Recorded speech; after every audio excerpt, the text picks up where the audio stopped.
Hey, welcome to my studio, welcome to my channel. I'm Clark Colborn.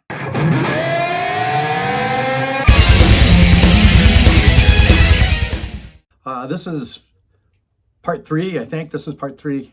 Yeah, this is part 3 of a series I'm calling Recovering My Chops. As I mentioned in an earlier video, I had a work-related accident. Here's some graphic footage of the actual accident. If you're squeamish or afraid of dinosaurs, you might want to skip this part.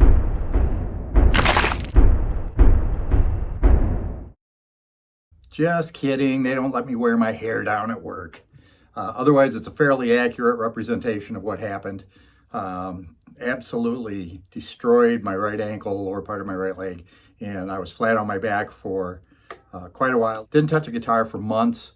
As mentioned in the previous videos, there's a lot of things going on for like a whole year before the accident, and my chops were starting to slip anyway, and then I'm laid up for months and can't play. So my chops went away, and now I'm on the road to recovery, trying to get my chops back, and I'm doing a video series on it, showing you guys what I'm doing in terms of exercises and fretboard exercises and routines to get my chops back.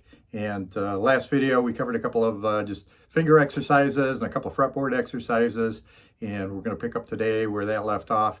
I don't know what I want to talk about first. Let's talk about guitar picks first. Yeah, let's look at these two picks for a second. The one on the right, this one, you can see how rounded over the point is. You can see how the edge is worn away. The one on the left, this guy's still got a nice clean point on it. The edges are in good shape. You don't want to practice with a pick like this one. That's no good. You want to practice with a good pick. So there's a bonus tip for you. In the last video, we talked about some isometric exercises for your left hand. I didn't mention, I don't think, that you can also do those with your right hand, which is really good if you're a keyboard player or a fingerstyle performer. But anyway, here's a variation on those. Instead of going into a position and holding it, and then go to the next position and hold it, and so on, set up a metronome and go to each position, on every downbeat or every other downbeat. You just go through it like that. That's a great exercise.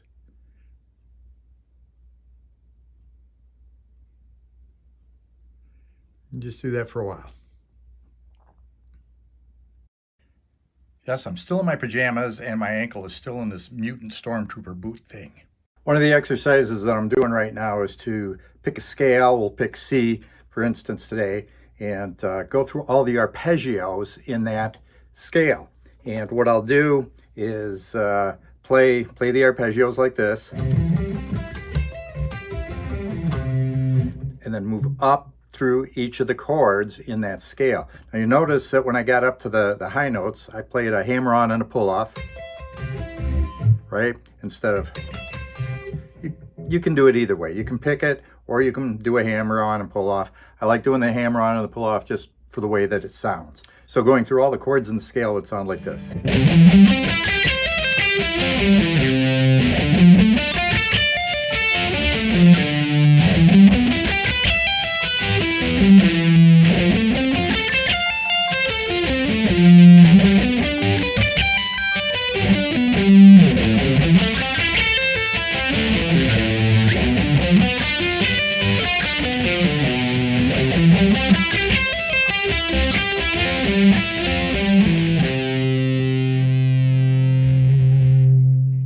One exercise that I do to build strength and stamina in my fingers is this hammering exercise.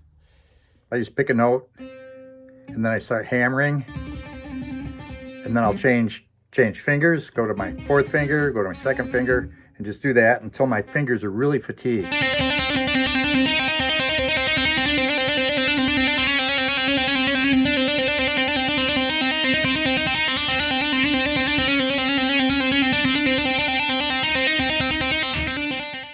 Here's an exercise that I do to develop coordination between my picking hand and my fretting hand and to increase my speed. I pick the random spot on my neck, and then I just pick downward 4 chromatic notes.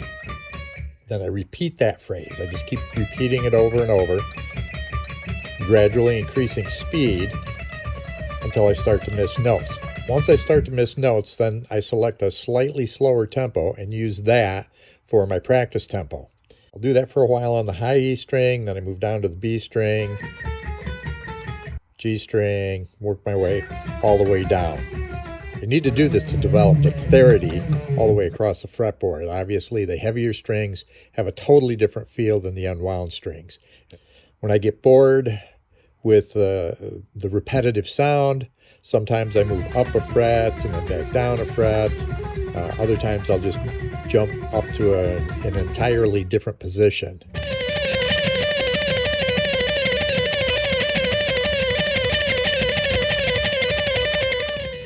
So that's a good exercise. Like I said in the other video, one of the absolute best exercises any musician or any guitar player can do is to actually play music. The song that I've picked to work on today is from my second album. It's called An Imperfect Waltz. So there you have it, another peek behind the curtain of my routine for getting my chops back up to speed. If you are a new guitar player, feel free to use any of those exercises. Just don't overdo it. We don't want you to hurt yourself. If you're a guitar player who's been away from the instrument for a long time, same thing holds true. Use these exercises, work your way back into it slowly, and get yourself back up to speed and come rock our socks off, melt our faces. Looking forward to hearing some of you guys. Like I mentioned earlier, we're going to close the video out with me playing along to a track off my second album. That album's called Again. There's a link down below where you can order that album if this song sounds interesting to you. The song is called An Imperfect Waltz because it's mostly in 3/4 or 6/8, depending on who you believe, but part of it is not, which makes it imperfect. Maybe we'll do a deep dive video on that so you can see me getting back up to speed on that, as the song also has some challenging parts in it that I need to relearn, so that could be interesting. I don't know. We'll see. Until next time, live well and rock hard. We'll see ya.